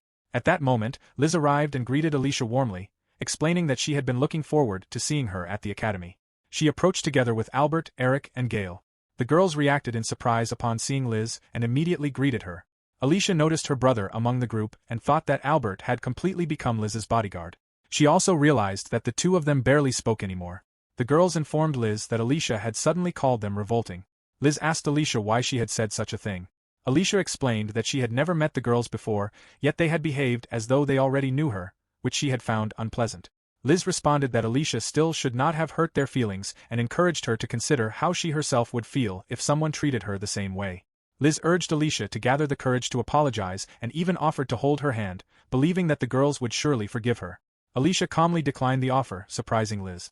Liz then wondered whether Alicia truly wanted to reconcile and become friends. Alicia refused. She declared that she had no desire to act friendly with anyone, including Liz, and told her not to force herself to become her friend. After excusing herself, Alicia walked away with Jill. Jill called out to Alicia and asked whether she was really all right after confronting so many people in public. Alicia assured him that she was. Jill admitted that he could not believe she had rejected Liz's kindness and thought the incident would shock everyone. He remarked on the tense atmosphere and believed that rumors would soon spread throughout the academy. Alicia considered it the perfect entrance for a villainess and regarded it as great progress. Jill understood that becoming a villainess was Alicia's dream, but the thought of everyone hating her frightened him. He worried about what might happen to her. Alicia told him not to worry and promised that she would show him the strongest villainess ever. Jill silently resolved that he needed to stay strong as well. Suddenly, Alicia sensed something unusual. Jill called out to her, but she had already vanished, leaving him bewildered. Alicia herself was equally surprised when she found Duke holding her. He observed that she looked well. Realizing that she had been transported by teleportation magic, Alicia asked where they were. Duke explained that they were in the student council office. Alicia could hardly believe that he had brought her there with magic and considered his actions tyrannical. Duke pressed Alicia against the wall and asked why she had not refused the king's request. Alicia realized that Duke knew about the arrangement. She questioned whether it was not supposed to be a national secret. Duke reminded her that he was a prince. Alicia thought that Duke must already admire the heroine, making her all the more cautious as a villainess. When Duke asked why she had accepted the task, Alicia replied that it felt good to know she could speak to the saint however she pleased. Since she was acting under His Majesty's orders, no one could blame her for being cruel. Instead of responding, Duke reached for the necklace around her neck. It was the necklace he had given her on her birthday. Alicia wondered whether he intended to tear it off because of her villainous behavior. Contrary to her expectations, Duke gently held the necklace instead. He asked whether she had worn it for his sake. Alicia froze and struggled to find an answer. Duke then cupped her face and quietly admitted that he was overjoyed. Alicia blushed intensely, causing Duke to chuckle. He gently patted her head and found her reaction adorable. He wondered whether the blushing girl standing before him could truly have committed any sort of crime. Alicia stumbled over her words before protesting that, prince or not, he was being far too impudent. She then excused herself and hurried away. Jill spotted Alicia and immediately called out to her. Relieved to see her again, he thanked the gods that she had suddenly reappeared.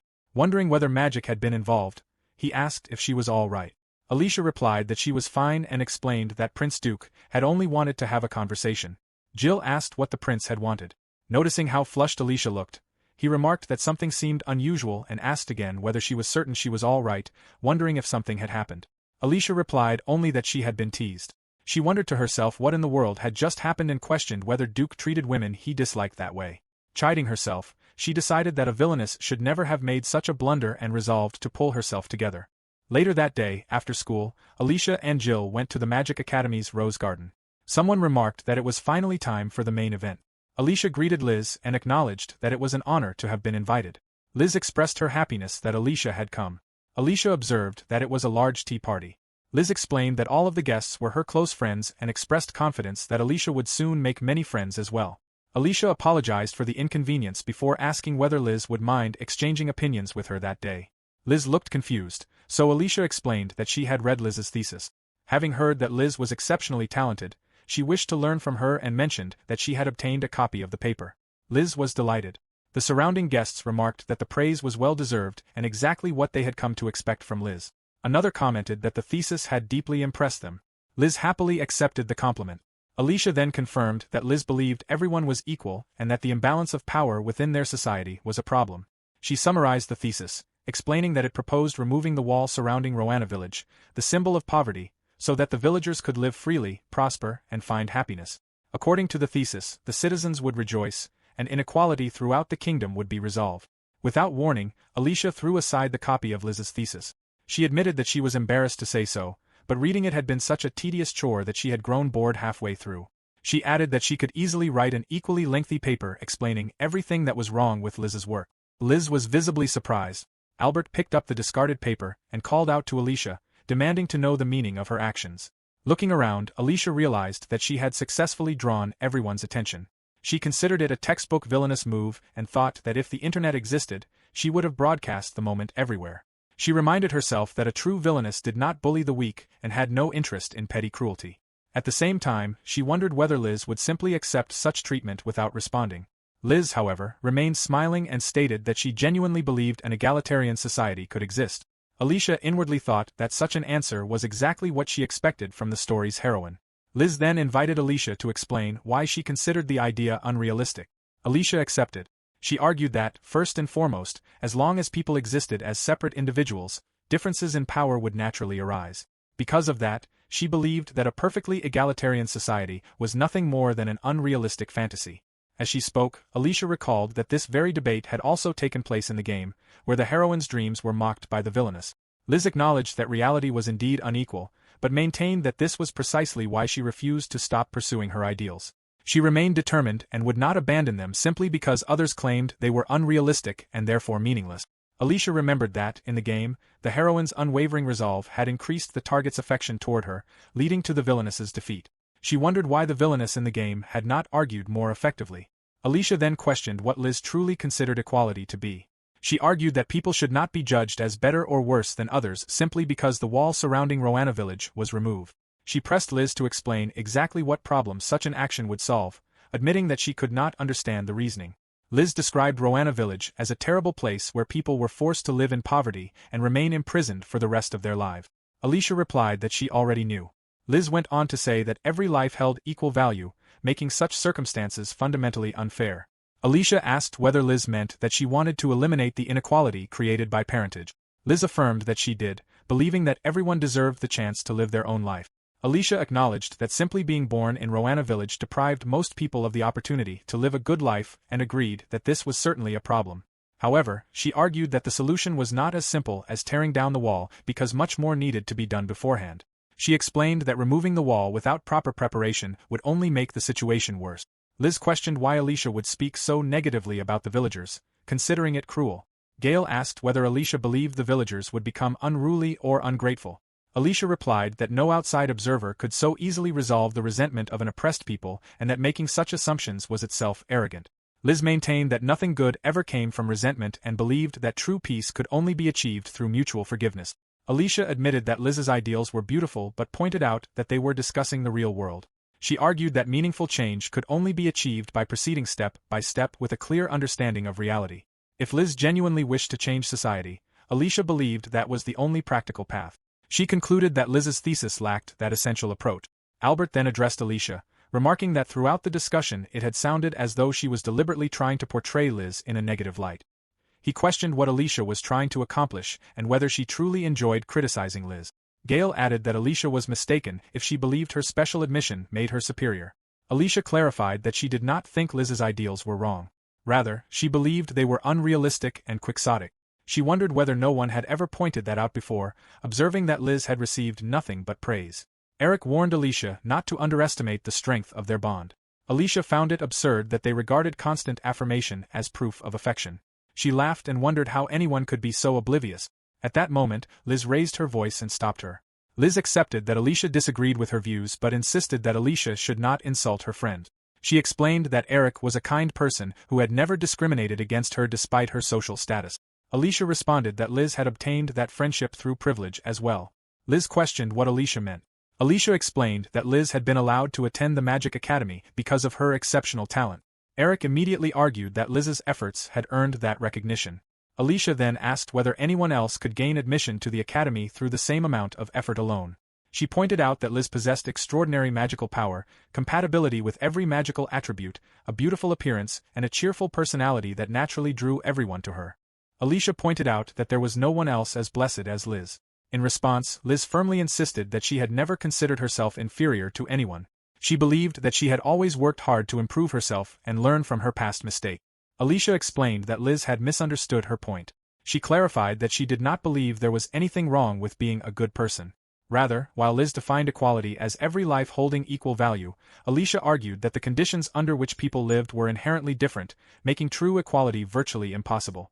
She listed factors such as personality, upbringing, ability, charisma, social status, and appearance, explaining that equality could never truly be achieved regardless of how much those differences were reduced.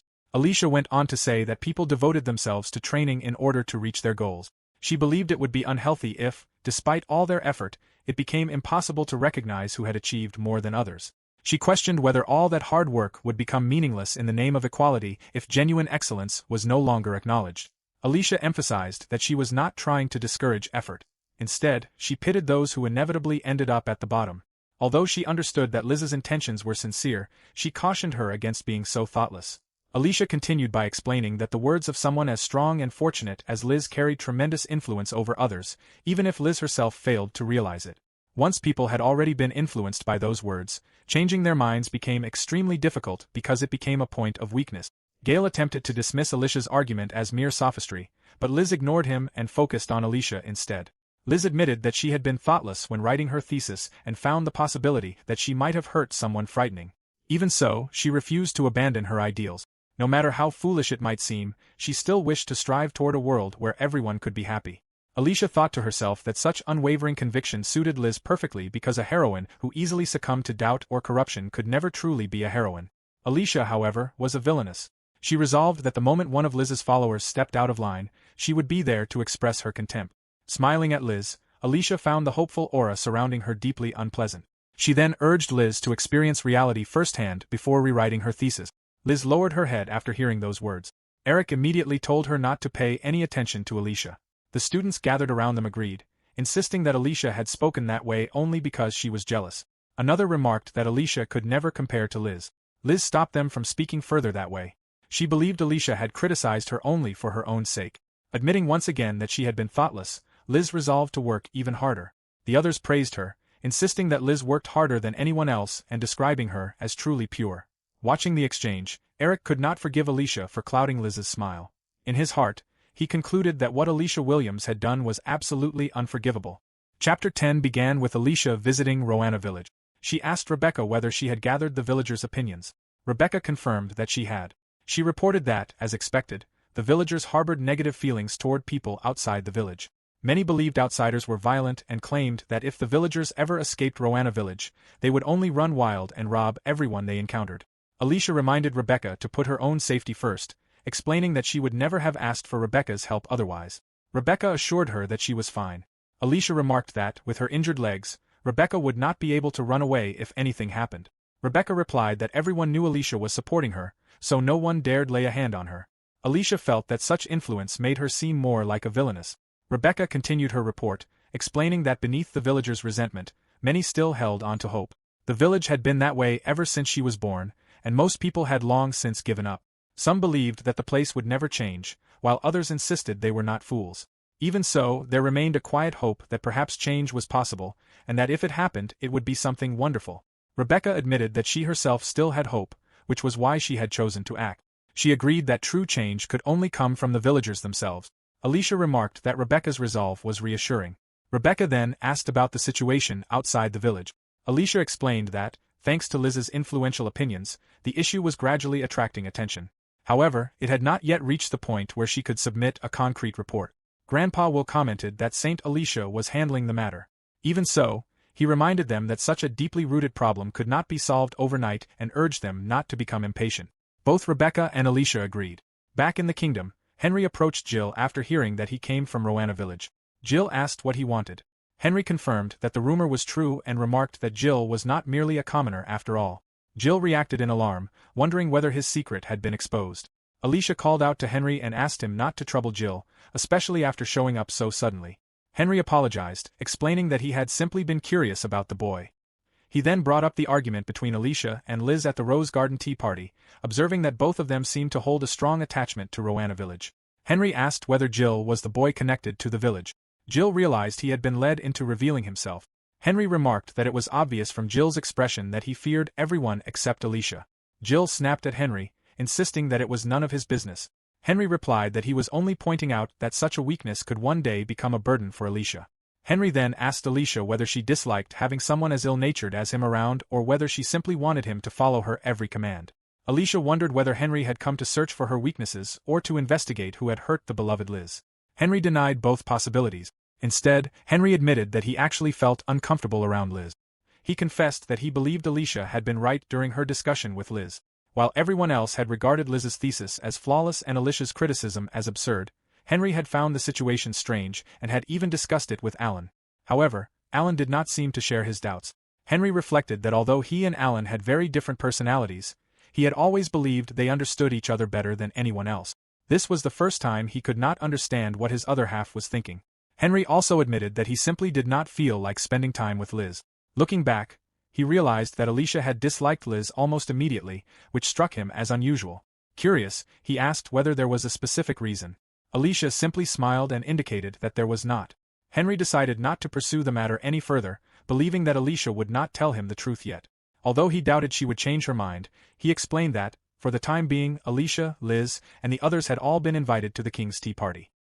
He then handed Alicia an envelope containing the invitation. The scene shifted to King Dirkes's castle. Before entering, Albert reminded Alicia to listen carefully and avoid speaking too much during the gathering. Alicia noted that he seemed unusually worried. When they entered the room, Liz was the first to notice Alicia's arrival. Alicia greeted Liz with a polite good morning and apologized for intruding. Liz assured her that there was no need to worry and expressed how happy she was to see her. Finn observed that the relationship between Alicia and Liz was peculiar, finding it interesting that it was impossible to tell whether they were friends or rivals. Liz readily considered them good friends, but Alicia immediately rejected the idea. Eric put an end to the conversation by telling everyone to drop the subject. Soon afterward, the doors opened and the king entered alongside Duke. The king observed that everyone had arrived. Gale rose to acknowledge the invitation, but the king stopped the formalities, explaining that the gathering was only a tea party. Addressing everyone close to Duke, he expressed his gratitude as a father and encouraged them to relax and enjoy themselves. Alicia thought that it was perhaps the most relaxed tea party in the entire kingdom. Her attention shifted to Liz, who was seated above the sons of the great noble families. Alicia wondered whether Liz's ever-present smile was the confidence of a true heroine. She then realized that this was far more than an ordinary tea party. It was an event from the game, serving as one of the saints' trials. By choosing the correct responses during the event, the heroine could earn points, and accumulating enough points was necessary to unlock the true ending. Alicia remembered struggling with this event because she could never relate to the excessively virtuous answers expected of the heroine. In the original story, the villainess had never been present at this gathering. She wondered whether her attendance was only possible because she had become the king's inspector. Just as in the game, all of the capture targets were present. Her brother's dislike of her remained exactly as it had been in the original story. Although it was somewhat discouraging, Alicia had expected as much. Henry, however, behaved differently from what she remembered. Gale and Eric clearly disliked her. Finn remained friendly toward both Alicia and Liz while still keeping an emotional distance, making him difficult to read.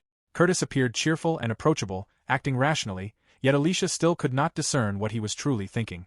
When she turned toward Duke, she found him already looking at her. Alicia blushed, privately concluding that Duke was the strangest of them all. In the game, Duke had always been cold toward Alicia. She had merely been the rival character who interfered with the heroine's route, while the game had indulged the player by allowing Duke to smile only at the heroine. As a result, the villainess gradually came to hate the heroine. Now that Alicia was living as a real person instead of a scripted character, she had begun noticing many things that had never appeared in the game. Realizing that, she reminded herself to remain cautious. The king's voice interrupted her thoughts as he mentioned that 3 years had passed since Alicia had predicted Duran's economic collapse. Alicia was startled, recalling the time she had secretly entered the academy. She could hardly believe that the king even knew what she had written on the classroom blackboard. The king explained that Duran had recently suffered the very economic collapse Alicia had predicted. He admitted that he was impressed she had foreseen it so far in advance. Liz brought up the fact that Duran's policies had initially appeared successful despite the country's bankruptcy. Alicia explained that the underlying issue had been the conflict between productivity and purchasing power. She pointed out that the policy Liz had proposed 4 years earlier had merely been a temporary measure, and that its effectiveness had reached its limit 3 years later. Alicia regarded this as one of Liz's weaknesses, believing that Liz tended to assume everything had gone well without ever reassessing the long-term results of her own policies. The king smiled in response to Alicia's explanation. Alicia thought that this discussion had never originally been meant for her, as it had been another trial intended for the saint. She wondered whether she was now being tested in her role as the king's inspector. As the discussion turned to Duran's impending collapse, Alicia considered the possibility that Ğoees could not afford to ignore the situation. She believed that Liz's conclusion would be that the kingdom should form an alliance with Duran and offer assistance. Alicia instead questioned what Ğoees would gain from involving itself with a failed economy. Liz believed it was unfortunate that Alicia considered only practical benefits and maintained that helping those in need was simply the right thing to do. Alicia countered that if merely doing what was right solved every problem, their own economy would never have fallen into such disorder. Gale remarked that Alicia had done nothing but reject other people's ideas and asked what proposal she had to offer instead. Alicia replied that, since Duran was vulnerable, she would make it a tributary state. Liz questioned whether that would not amount to conquest and regarded the idea as terrible. Alicia explained that, in the long run, Duran was only a small country, making the issue relatively minor. She argued that the kingdom should instead be concerned with Lavril, a much larger nation that posed a far greater threat. While the benefits gained from Duran would be limited, the losses that Lavril could inflict were enormous. Eric agreed, mentioning that his father had said tensions along Lavril's border were indeed rising. Liz then asked what would become of the people of Duran. Alicia replied that their foremost responsibility was to protect their own citizens and that taking unnecessary risks for another country could endanger their homeland. She believed they should not place their nation at risk merely for the happiness of their neighbors. Still unwilling to give up, Liz wondered whether there was truly nothing they could do. Alicia responded that if Liz genuinely wished to help, she needed to think more carefully. She explained that economic recovery required far more than foreign financial aid. Ḍŭrān needed to generate its own profits through industries such as exporting local product. Although the country specialized in potatoes, their flavor differed greatly from those grown elsewhere, resulting in low demand outside the country. Liz proposed increasing the value of the potatoes instead. If the entire country focused on producing a higher value product, the profits could become substantial. Alicia acknowledged that such an approach at least offered potential. However, she cautioned against expecting a convenient one-time solution that would instantly reverse the country's fortunes. Reality demanded gradual but steady progress. The king remarked that the kingdom was fortunate to have such an outstanding citizen as Alicia. He then observed that discussing politics was rather inappropriate for a gathering like this and invited everyone to enjoy the sweets, which had been prepared using rare fruits grown in Urucata. Some time later, Alicia wondered whether she had passed the king's test. Although she believed her answers had not been poor, the atmosphere throughout the tea party had remained tense, so she decided to leave as soon as possible. As she walked through the castle hallway, Alicia stretched her arms. She reflected that the conversation had revolved entirely around Liz the moment the king had left, making the gathering almost unbearable. Before long, she realized she no longer knew where she was. The hallway was lined with portraits of members of the royal family, which she found rather intimidating. She did not remember passing through that corridor when she had arrived, but assumed the exit must lie somewhere ahead. Her attention was drawn to one of the portraits, causing her to stop. The man depicted reminded her of Ḍŭk when they had first met, although his skin tone was different, making it clear they were not the same person. She also felt that the man standing beside him looked familiar and wondered whether the figure resembled someone she already knew. She soon realized that the portrait depicted Ḍŭk's grandfather and uncle. At that moment Ḍŭk approached her. He remarked that he resembled his father almost exactly and that the only feature he had inherited from his mother was his skin color. Alicia noted that, although the portrait depicted the elder brother, it was the younger brother who had ultimately ascended the throne. She found the subject rather uninteresting. Ḍŭk then told Alicia to follow him, offering to guide her to the exit. Alicia asked whether it was really acceptable for him not to remain by Liz's side. She wondered whether he had been assigned to keep an eye on her to make sure she did nothing troublesome. Ḍŭk denied it and simply pointed out that she had become lost. He informed her that the exit was actually in the opposite direction. The two walked together in silence. After noticing her quietness, Ḍŭk asked whether something was wrong and wondered if he had been walking too quickly. Alicia replied that he had not. As they continued walking, Alicia found Ḍŭk's behavior increasingly strange. Based on what she knew from the game, he was never supposed to be this kind to her. She quietly wondered why he would go out of his way to pretend to be considerate. She questioned whether the smile he wore was one he showed to someone who meant nothing to him. In the game, Alicia had misunderstood that smile, become confused, and grown jealous of the heroine because of it. Ḍŭk then held out his hand and asked Alicia to take it. As she looked at his expression, Alicia decided that his smile did not feel like a lie.